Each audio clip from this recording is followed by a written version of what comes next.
what can I do more for them? What would they like more of from me because they're the ones that are spending money with me? Welcome to Honest E-Commerce, a podcast dedicated to cutting through the BS and finding actionable advice for online store owners. I'm your host, Chase Clymer, and I believe running a direct-to-consumer brand does not have to be complicated or a guessing game. On this podcast, we interview founders and experts who are putting in the work and creating real results. I also share my own insights from running our top Shopify consultancy, Electric Eye. We cut the fluff in favor of facts to help you grow your e-commerce business. Let's get on with the show. Hey everybody, welcome back to another episode of Honest E-Commerce. Today, I'm welcoming to the show Matthew Holman, the subscription doc. How are you doing today, Matthew? I'm doing great, Chase. How are you? I'm doing good. Awesome. So let's kind of dive in here.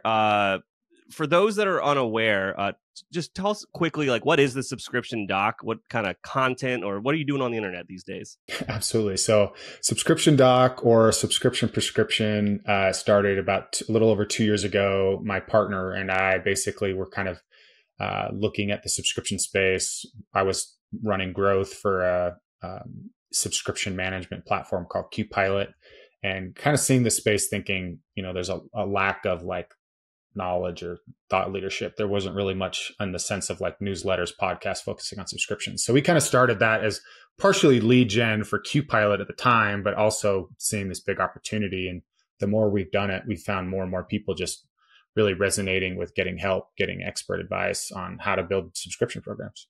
That's amazing. So take me back in time. Kind of what was your career journey working towards you just saying like, you know what, we're going to go all in on subscriptions. Everything else is boring. Not boring, but it makes the most sense to play in this part of the pond. Well, it's funny you say boring or everything else is boring. What I was doing before subscriptions is shipping. So I was running marketing for a SaaS company that was selling shipping rates and shipping technology to e-commerce brands. And the irony here, or I guess the fun story is my boss's sister started working at the company. We fell in love, we started dating, fell in love. And so for my own like health of that relationship, decided I needed to get a different career going, or at least move out to another company. And also wanted to, dip my toe into the entrepreneurial water. So I had the opportunity I got introduced to David, the founder of Qpilot.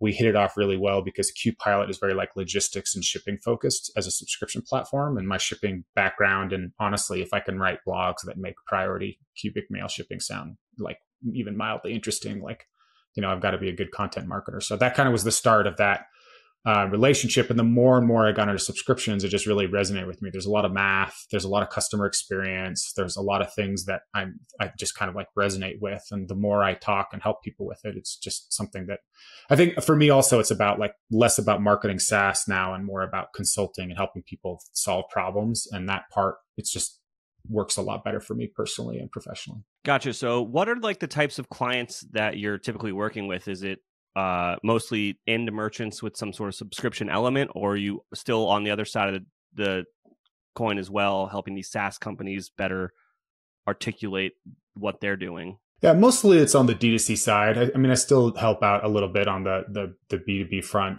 when I can, but most of the time the work is related to like, a physical good company that's selling pet food or CBD, a supplement, devices, beauty devices, like head shavers, toothbrush, things like that have been a lot of my clients recently. So it's usually a physical good, something in the customer's hands. But it's funny, there's a big overlap between the experience that you see on like apps and SaaS side, because I think a lot of apps are really good at like trying to drive adoption, trying to deliver value. And I think subscription brands can learn a lot about that, like that kind of experience, trying to like onboard people, educate them, teach them, getting them to use the product in order to improve retention. Yeah, that is a huge component of retention for you. If you have been lucky enough to get a customer to actually subscribe to your subscription product, understanding how to keep them around is crucial. And there's a million reasons why people churn, but they'll tell you usually, and you can usually try to solve that to keep them around a little bit longer, which is only going to increase the health of your business. Now, I don't know if that's a rabbit hole that you want to go down right now, but I know it was just, that's what you made me think of just then. Yeah, absolutely. I think, what's interesting is the subscription space has really been like kind of formed by a lot of the apps, right? Like the recharges and bolds were kind of like some of the front runners. And then now you have like Stay and Skio, Smarter and Loop that have been coming on and building things. And so the interesting part though is that subscription apps really, I mean, they're trying to touch more, but they mostly touch the retention side of things, right? So they mostly touch the fact like how people manage their order. So there's a lot of really cool tools and innovation coming on that.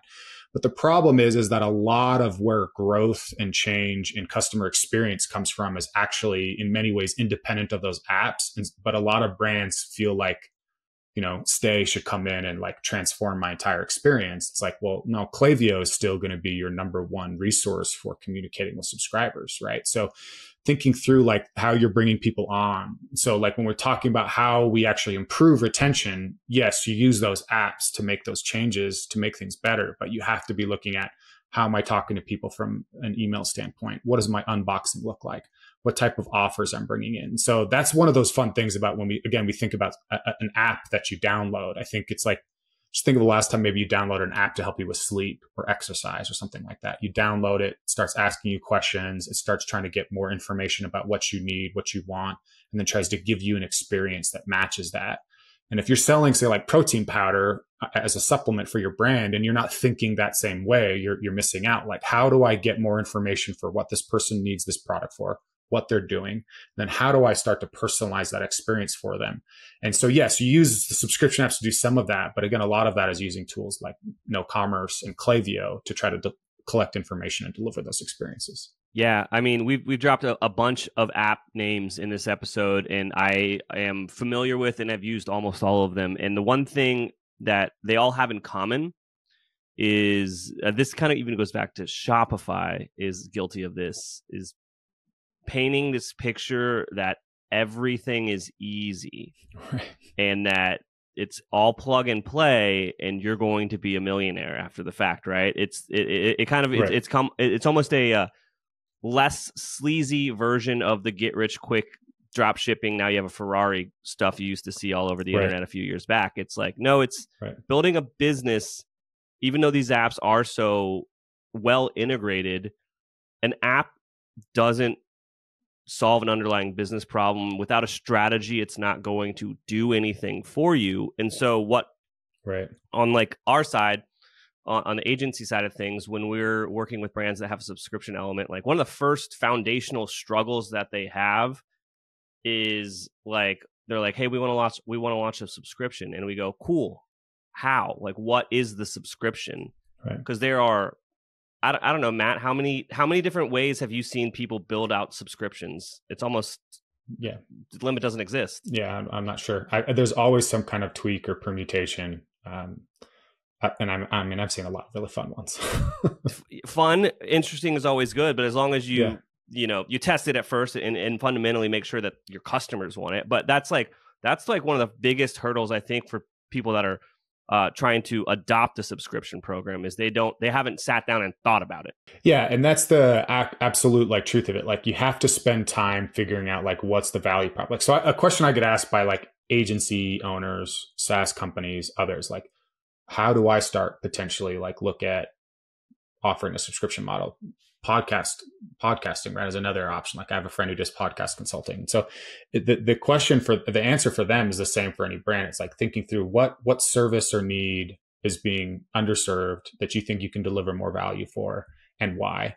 And then again, like I think we have a hard time as founders sometimes of getting on the other side of the table and thinking like, okay, well, I've got this amazing product. I'm going to discount it 15%. I should have people flocking in droves to subscribe. Well, would that be enough for you to subscribe? Like, well, no. Okay. Well, what extra things can we do? And a lot of it, again, like a lot of what I do from a consulting standpoint is like trying to help brands get better at gathering information and understanding the problem. So I mentioned like Ecommerce, but I talk a lot about quizzes, right? Pop-ups, things you can do before purchase to try to get more information, to start like trying to understand like the use case, the desires, the goals, the dreams of the people that are coming to your site and what they're looking for, because then you can actually start to offer that for them. This is actually very top of mind for our agency. We're doing a lot of work with landing pages, and there's almost a direct correlation between like a quiz style landing page and then selling them the thing that they want. So obviously there's the 800-pound gorilla in the quiz space, Octane AI. Are there any upstarts in the ecosystem that you've also been exploring? Yeah, I wouldn't call them an upstart, but I really love Digio. They've actually come from like outside of the D2C space and like some memberships and some other companies that have come to Shopify. They're doing a ton with how they're able to like onboarding and how dynamic their quizzes are doing. And they're also like leaning a little bit harder in some of the personalization side where you can show people different quizzes once you identify who they are. So it's kind of like if you took retention.com and combined it with like Octane AI, you could start to identify who might be anonymous to your site, but they recognize it and they can show a different quiz experience. And then also, I'm loving to see like some of the stuff with like what Alia Learn and Form Toro are doing from a pop-up standpoint. Both of them are like trying to lean much harder into this zero-party data concept where you can actually, in order to get a discount, you're not just capturing an email, you're actually capturing more information, or you're doing a little bit of storytelling yourself. That's one of the things I think makes Alia Learn really cool. So it's like if you want to learn more about a pet owner, and you can ask more questions around their pet and what they care about, what's important to them in order to give them the discount. I would guess if you got their animal's name and you were addressing the animal in your emails through your like whatever email software you're using, you would see a tangible uptick in sales. Absolutely. Yeah, if someone's like, hey, Bella needs more dog food, I'm like, you're absolutely right. Boom. Well, then just if you know what breed Bella is, yeah. If you knew what age Bella is, you know her birthday. Those just extra, yeah, right. Then you have a couple of like you have the name, birthday, you can use those, but then it's like, hey, I know that dogs of this size or of this breed, like here's common problems or things that people like owners like that. Like if you have a little teacup poodle as opposed to like a big German Shepherd, like maybe that says something about the type of dog owner you are and maybe how you would market to them differently as well, right? Like I'm not going to send like make sure your dog is healthy enough to run on the trails with you to a teacup poodle or whatever. I'm sending that to the German Shepherd owner, right? Kind of thing. So yeah, like just being able to gather all of that before the point of purchase means you can deliver a better experience, but then it also makes that subscription experience that much more impactful, right?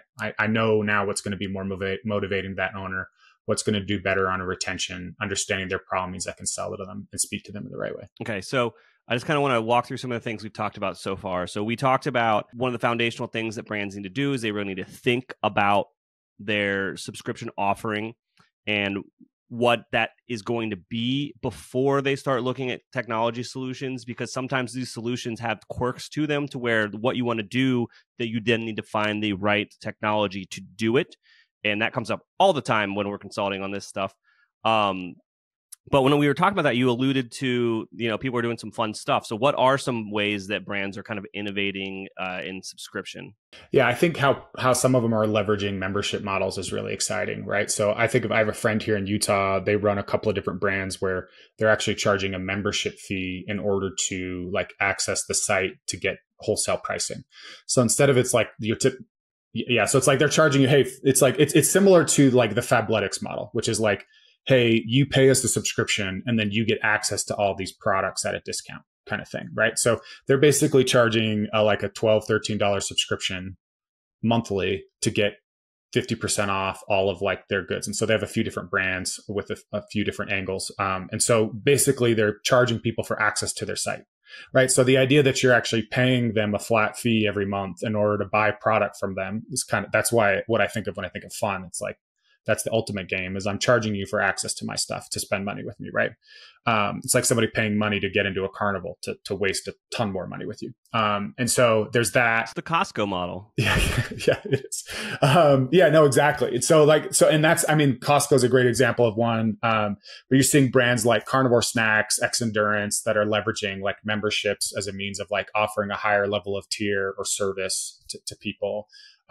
When I think what's really exciting is when you have brands say like Pura that are doing, fragrances scents in your home. And now they're leveraging heavily technology, an app, allowing you to see how much scent is left in the dispensers, like being able to reorder from that experience. And so as soon as I see a brand start to add an extra like communication touch point, whether that's like, an app experience, whether that's like a tap cart Shopify type app, or whether it's their own custom app, whether they're pairing something with like content, right? Like instead of just buying protein powder, you're buying access to, a workout course or series that has products with it. So to me, that's where things get really kind of fun and interesting. It's like people are adding an extra layer to the subscription that not only enhances it, but also makes it more interesting. That's definitely something that I wanted to talk about today, which, and you alluded to it a bit ago too, is like, I've got a product, it's a great product, we've got a real business here, and it sells, right?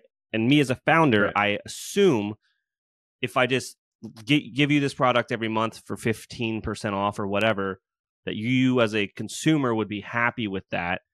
And that is enough value.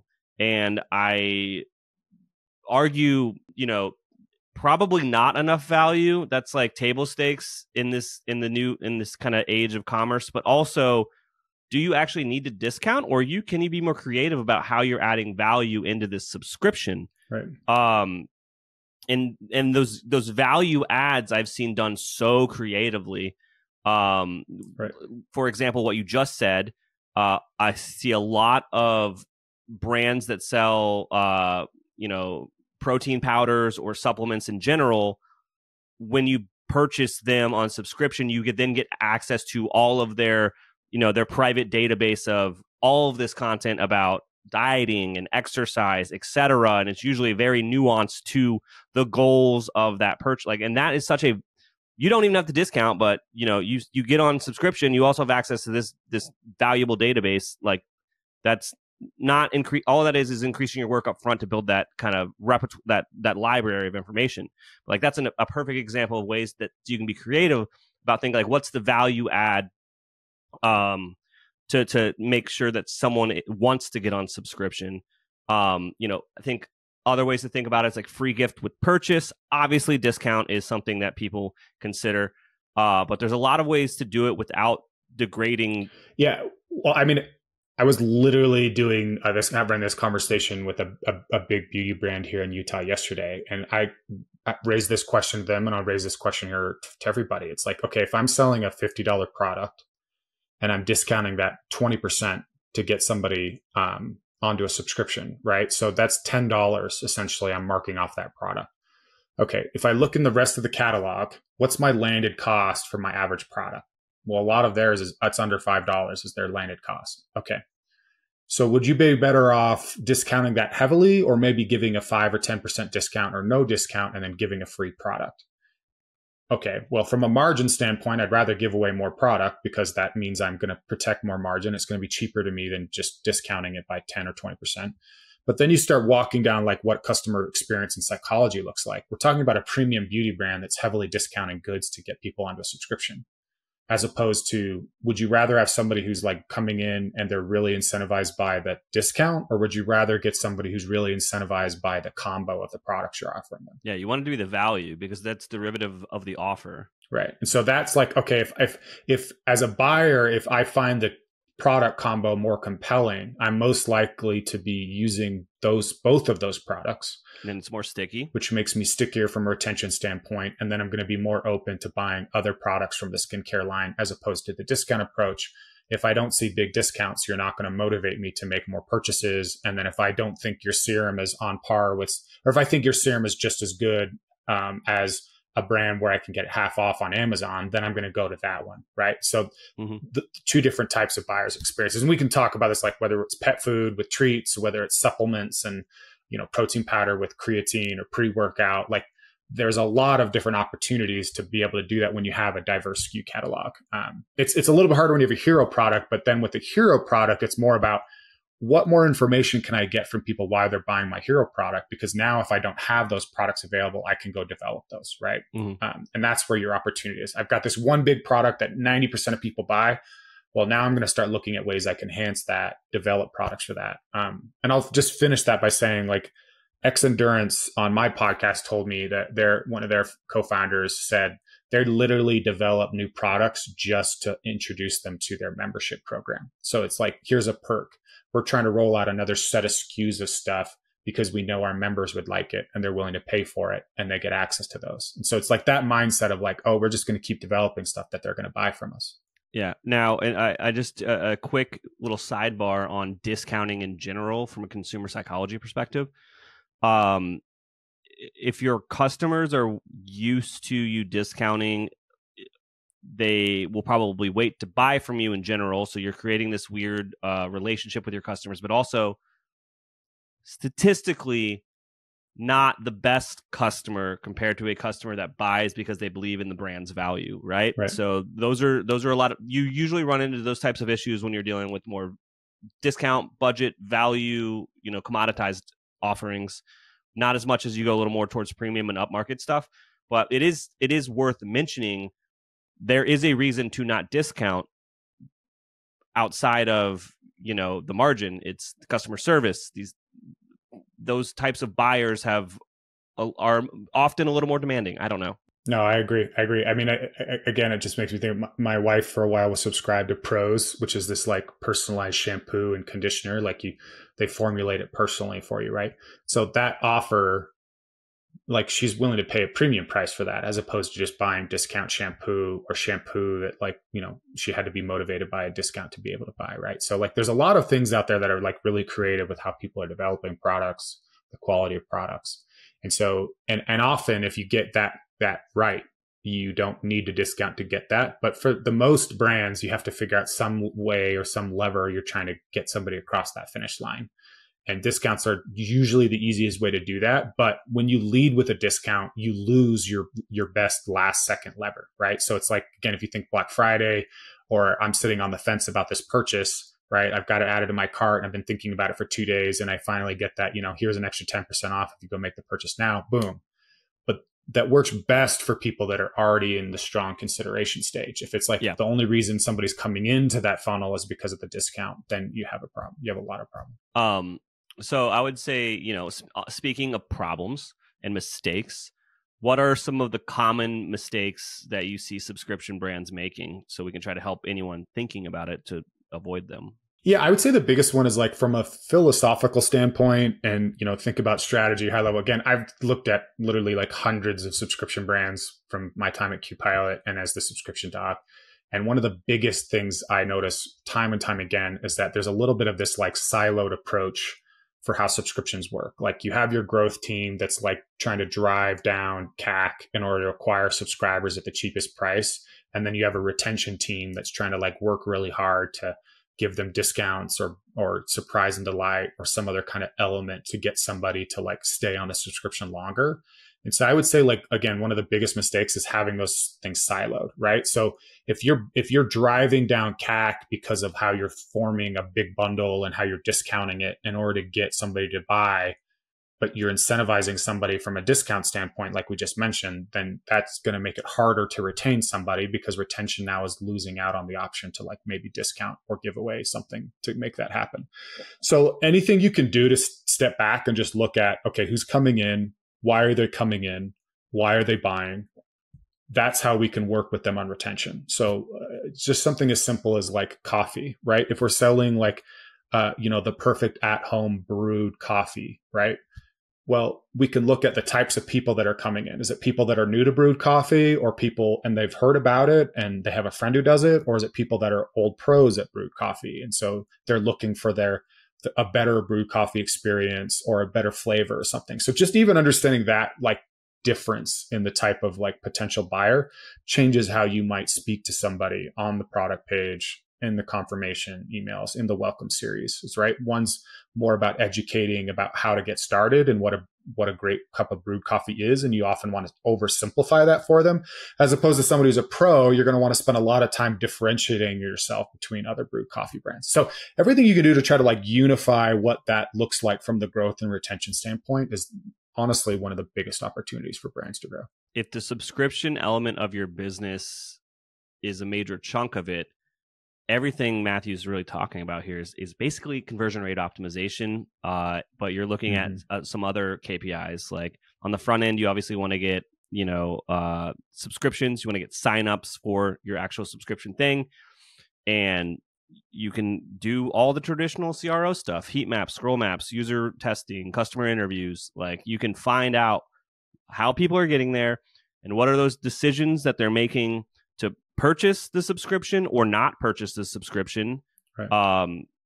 That's all traditional CRO. And then, but from there, you can do the same style of ideation and testing On the churn stuff, you start to interview the people that are churning and asking why, and you're going to learn a whole bunch of information. And sometimes it's not what you think it is. Right. Matthew, you shared a story on my podcast the other day about a churn problem with I think it was pet food sizes. You want to elaborate? Oh, I heart dogs. Yeah, I heart dogs and just before I dive into that, because what you're saying on the CRO stuff is absolutely true, and I'd be curious to hear from you of when you're running CRO tests with subscriptions, are you paying attention to like 90-day LTV, right? Because 90-day, 180, you need to put some kind of time frame, because while you might do better initially, like I'd be willing to take a lower conversion rate if it meant I was acquiring customers that would stay around 50% longer, right? That kind of thing. So like that, and that's the mindset, is you have to start thinking about it. It's not just about the point of sale and conversion and my CAC. It's about what's affecting my contribution margin around those customers. Yeah. Oh, I can double your conversion rate right now. Just cut your price in half. Yeah, exactly.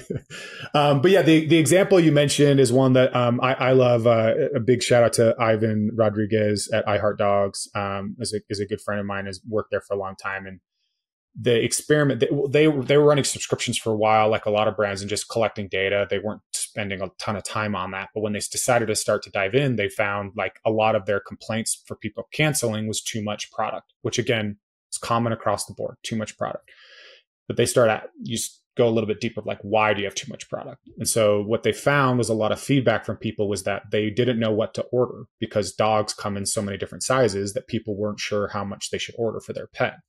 So once they started to realize that was a really common theme, they went back to their product page and they redesigned it so that you pick the size of your dog. And based on the size of your dog that you picked, it basically defaulted to a different amount, right? And so just making that change, so understanding what was happening on retention, so they improve the conversion experience or the purchase experience.